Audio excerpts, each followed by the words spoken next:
Hi guys and welcome on GSM ABC YouTube channel. In this video I will show you how to change the pin for the SIM card on Samsung phones.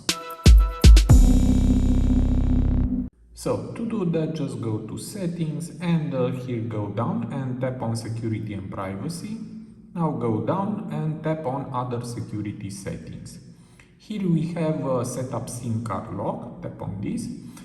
And now the SIM card is locked with the pin, and to change the pin for the SIM card, just tap here.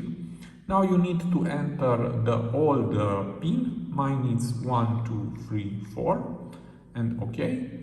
And now just enter the new pin for the SIM.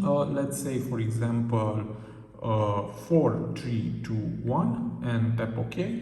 And let's do it again, 4321 and tap OK. And now the SIM pin was changed successfully. So it is very easy. I hope this tutorial to be useful for you and see you to the next. Have a nice day.